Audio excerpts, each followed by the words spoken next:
In Bodenstown churchyard there is a green grave, and wildly around it the winter winds rave. Small shelter I ween are the ruined walls there, as the storm sweeps down over the plains of Kildare. Once I lay on that sod, it lies o'er Bodenstown, and thought how he perished in prison alone.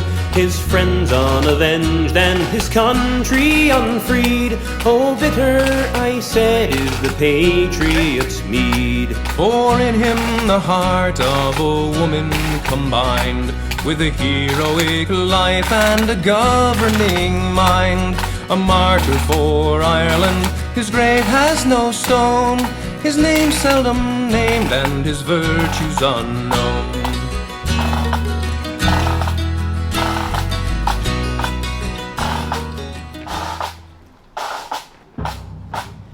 I'd like to welcome everybody to Bodenstown, to the Workers' Party commemoration of Wolfe Tone's birth. He was born in June 1763 in Dublin. What we celebrate at Bodenstown is the great organisation of the United Irishmen and the French Revolution. The French Revolution was described by Thomas McGillah as the first great people's assault on economic oppression. Thomas went on to describe the French Revolution as the time of birth for the socialist way, for modern humanism, a binding beacon of hope for the dispossessed and abused of the world. He went on, and it unleashed upon the world a mighty ideal, a thunderclap of democratic intent, liberty, equality, fraternity. Democracy and socialism were born. These were Thomas McGillah's words in 1991. These ideals are what we identify with as a revolutionary socialist and internationalist party, setting us apart from others who mouth socialist slogans but who shun these remarkable roots and who eventually buckle and capitulate under the slightest pressure. The dispossessed, the workers, were the people who embraced and upheld with fervour the ideals of the United Irishmen and the French Revolution. For them, they were a liberation. Their enemies, the wealthy and powerful, trembled. They feared and sought then to overthrow those ideals with terror and bloodshed. Those who own and control continue to fear them, and so are conveniently reduced to a meaningless nationalism with nothing to say to workers in the present day. The efforts to undermine, divide,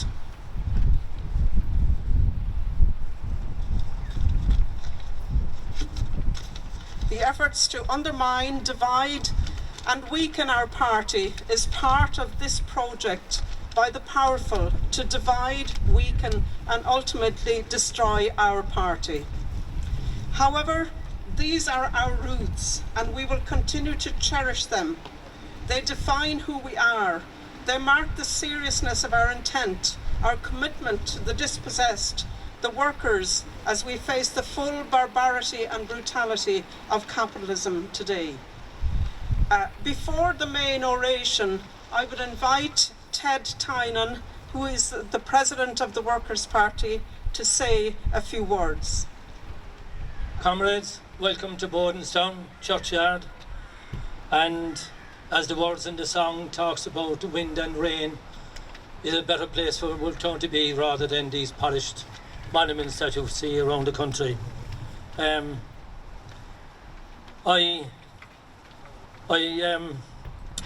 just relate one or two little issues to highlight what the Workers' Party, who we are and what we stand for, and who we stand for, and who we don't make any apologies for doing so. There was news came through on yesterday and Friday evening that negotiations between the four unions, SIP2, Forza, Connect and Unite who had been negotiating for almost 12 months with Irish Water to transfer 3,500 workers from the local authorities across to Irish Water. At the moment, Irish Water is described as a semi-state body. It is anything but. It is a private body only waiting for some minister to put his signature on a bit of paper, and there'll be an upstanding private company exploiting people for the right to drink water and to use water in their daily lives. It's disgraceful development, and I take this opportunity in condemning the four union, the leadership of whom negotiated deals ostensibly for the welfare of the workers in the local authorities, but once they're signed over, they'll get their few bob redundancy and the rest will be history. I also like to take this opportunity to thank the comrades in Northern Ireland for the very good showing in the recent elections and the hard work and effort put into it by the Workers' Party and those who travelled from outside Northern Ireland to help out in that election campaign. So comrade candidates, all six of you, and the workers with you, well done on that occasion. And I thank the organisers of the event, and thanks Anne, and I now hand over to Jerry Grange, or back to Anne, I don't know which. Over. Good morning, Graham.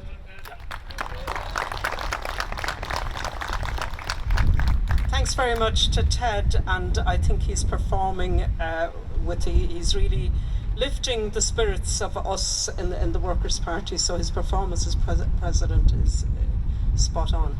I'd now call on Jerry Granger to make the main oration.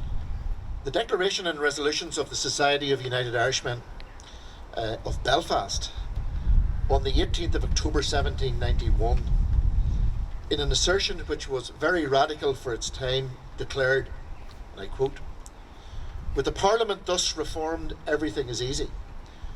Without it, nothing can be done.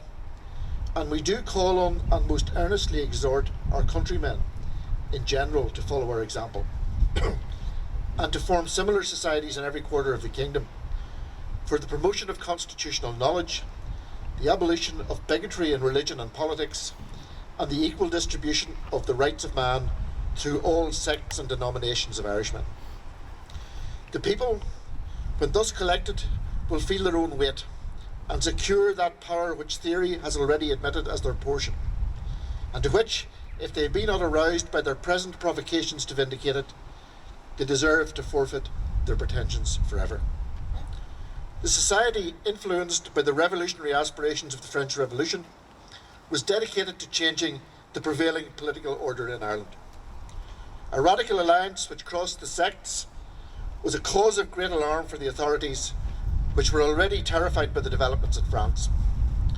Sadly, bigotry in religion and politics, sectarianism institutionalised into every aspect of our daily lives, politics dominated by orange and green nationalism, still dominate our lives. A Northern Ireland Assembly which is not functioning, a preoccupation with constitutional issues such as the Protocol or the Border Poll, all serve to heighten tensions and division and threaten all our endeavours as a party towards workers' unity and class politics. The French Revolution had a wide impact in Ireland, in Spain, in Italy, Germany and beyond. Although it was essentially a bourgeois revolution, it demonstrated the correctness of Marx's view that in all of recorded history, social development takes place through class struggle. Writing in 1848, Karl Marx stated, "The bourgeoisie gained the victory, but the victory of the bourgeoisie was at that time the victory of a new social order." The revolutionary period further advanced the development of capitalism and the development of a capitalist class under the new socialist order. It is important to understand that these developments demonstrate that the Ireland of 1789 and 1798 was influenced by material conditions and ideas arising elsewhere, and to understand that today we do not stand apart from workers across the world in their struggles against the prevailing social order. Classes are defined by their relationship to the production and control of the wealth of society. In any society, it is the ruling class which appropriates and controls the wealth and resources. With the polarisation of society into two great antagonistic classes under capitalism, the bourgeoisie and the proletariat, capital and labour, profit became the driving force of all economic activity. Capitalism creates enormous wealth, but it does so in a manner which denies that wealth to the majority that it oppresses and exploits.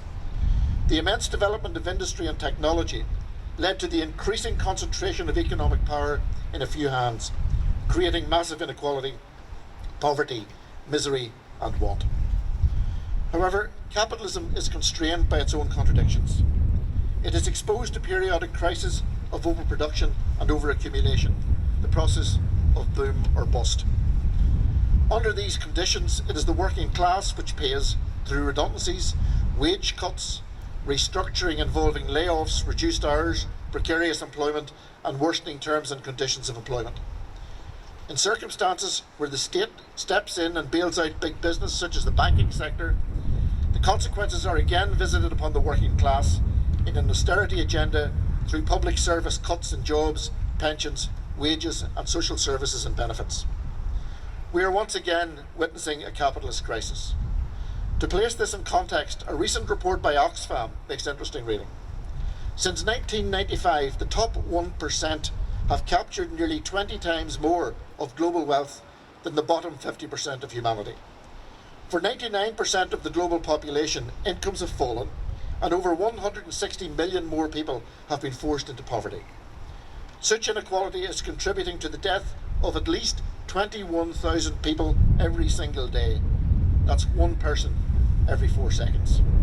Inequalities have been deepened in the midst of the pandemic, and the wealth of the world's 10 richest men, and I do mean men, has doubled since the pandemic began. I'm sure you all remember when they told us we were all in this together. Yesterday, the trade unions in Northern Ireland demonstrated on the issue of cost of living. Members of our party took part in that protest. The cost of living crisis is having a devastating impact on working class families, with millions of families going without regular meals. There has been a recorded increase in the proportion of households cutting back on food or missing meals altogether. Food banks are reporting that users are increasingly requesting products that do not need cooking, as the cost of living crisis bites deeper and families cannot afford to pay the energy bills. We extend our solidarity to those trade unions actively engaged in industrial action in defence of their members. We mention in particular the RMT, which has acted steadfastly in the face of a sustained campaign of hostility from the Tories and the media and the betrayal of the leadership of the British Labour Party. As the massive increases in energy bills soar, and with further increases anticipated in the autumn and winter, for many workers and their families, it will no longer be a choice between whether to heat or eat. They will be able to do neither. In Britain, the big 6 energy companies raked in more than £1 billion of profit ahead of this year's record increase in energy bills. The bosses of the big 6 energy firms remain some of the highest earners in the UK. In 2019, it was reported that the former Centrica chief executive was paid £2.4 million in 2018, a 44% rise on the previous year. A windfall tax is not enough. The Workers' Party demands that these companies are taken into public ownership with immediate effect. Tackling the cost of living crisis means tackling the root cause, capitalism.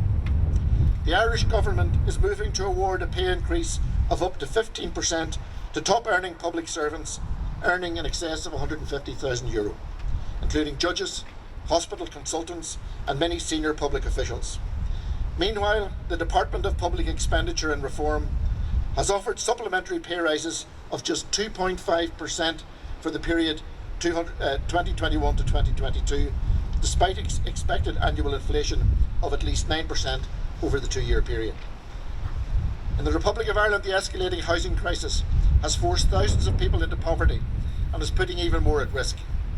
Approximately 20% of Ireland's population lives below the poverty line. Property is in the hands of those seeking to maximise profit rather than to provide homes for people. Instead of state spending on the provision of suitable public housing, the government has facilitated private speculators and developers and has permitted vulture funds to acquire massive property portfolios which are used to create profit. rather than meet need. Next week, our party will be represented at an event in Stormont on tackling violence against women and girls. Violence and the fear of violence has long-lasting effects on the lives of women. The United Nations defends violence against women as any act of gender-based violence that results in or is likely to result in physical, sexual or mental harm or suffering to women, including threats of such acts, coercion or arbitrary deprivation of liberty, whether occurring in public or private life. There are high levels of domestic, sexual and gender-based violence in Ireland. Since the COVID-19 pandemic began, there has been a monumental rise in reports of violence and abuse against women. In addition to high levels of murder and physical attack, women, despite legislation to prevent it, are exposed to blatant sexism, discrimination and unequal pay. Further, every day women and girls face the social, cultural, political and institutional effects of misogyny in their lives.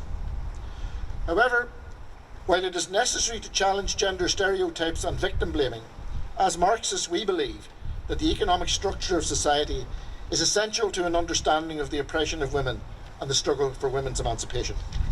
The structural economic violence against women can't be ignored. The enduring exploitation and oppression of women continues to flow from a system of property relations based on the private accumulation of wealth and the appropriation of labour. Theories of patriarchy which do not address the fundamental issues of class and women's oppression, or more critically, those designed to replace a class analysis, are unable to accomplish the liberation of women. We also mentioned today the violence inflicted on women in the US by the decision of the US Supreme Court to reverse the long-standing decision in Roe against Wade, and Poland's Constitutional Tribunal's devastating attack on women's reproductive rights. Women do not stand apart from the class struggle. The double oppression of women and the inequality faced by them is a result not merely of legal constraints, but arises from the material conditions of life. The elimination of class exploitation is an indispensable prerequisite for women, for the liberation of women. The dangerous situation in Ukraine is also a great cause of concern to us all. Let us be clear, we condemn the Russian military intervention in Ukraine. It is not justified.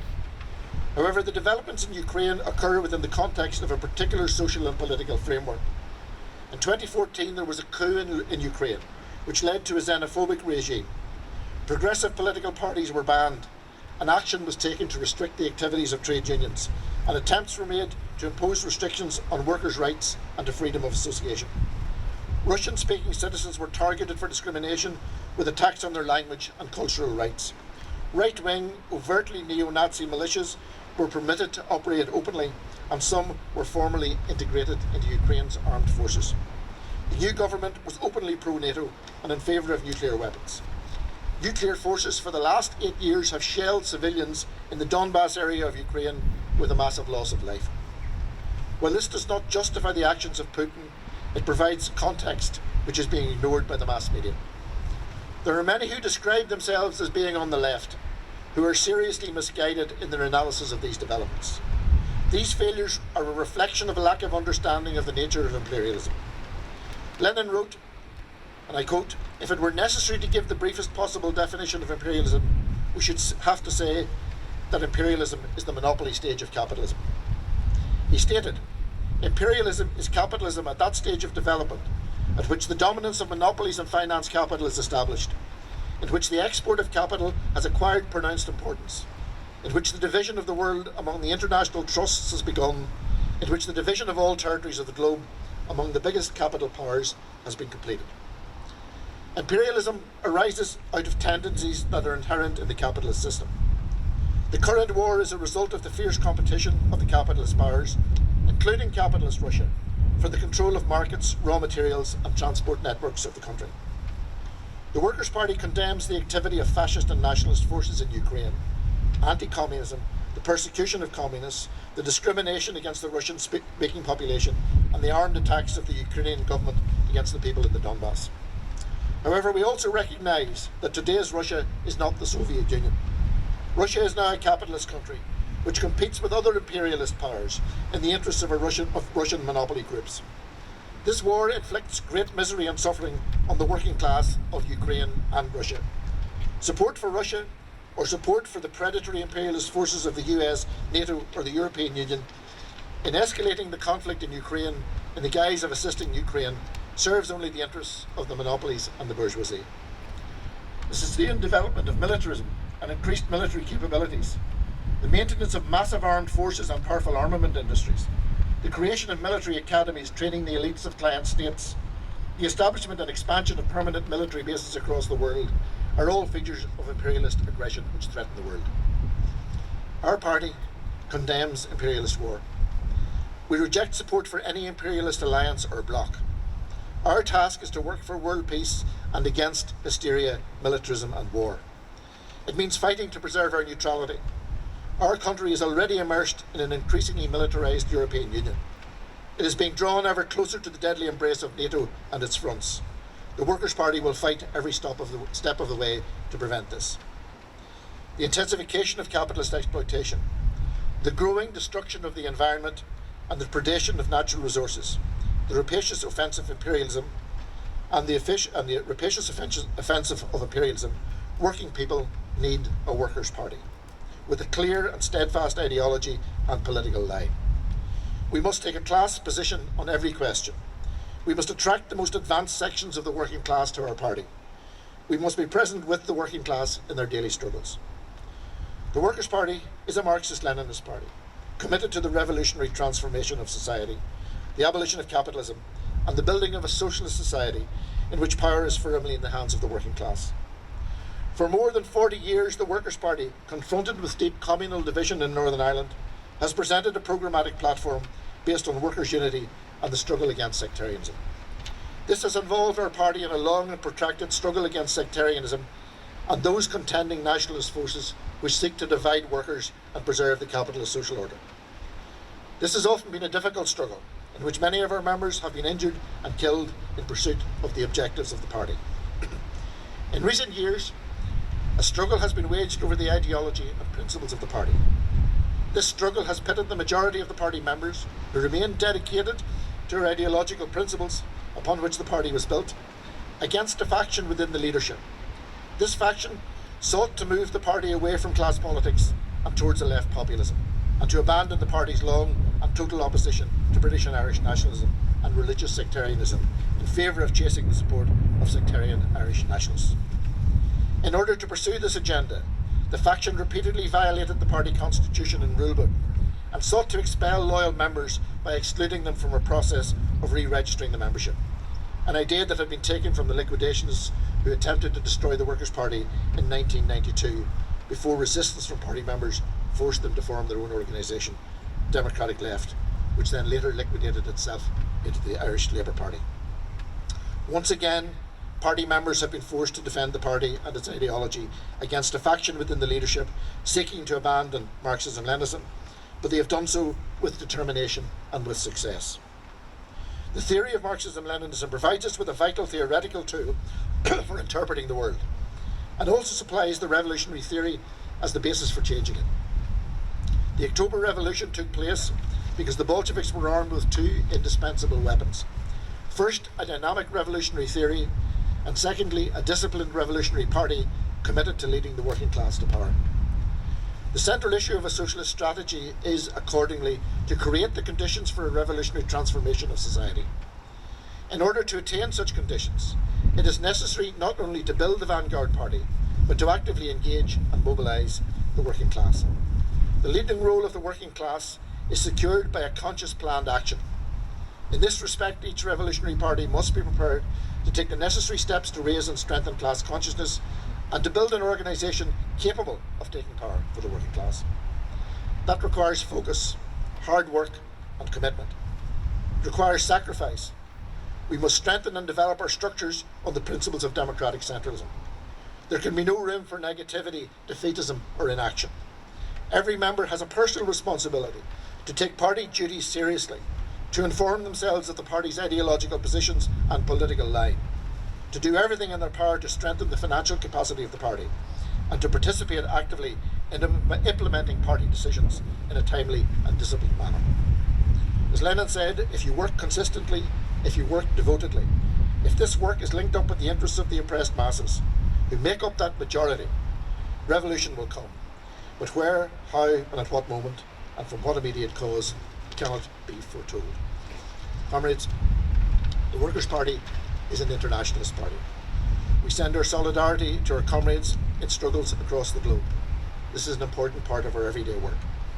Only a socialist society can deliver real change for working people, and we must fight together to secure that change.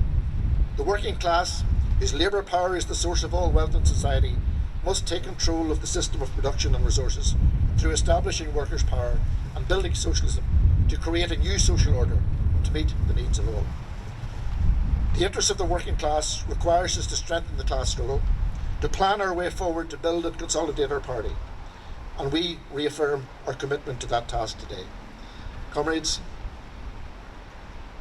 this party has a future, and the future has this party. Thank you. Thanks, Jerry. I'd now call Bríd Loosley to lay the wreath.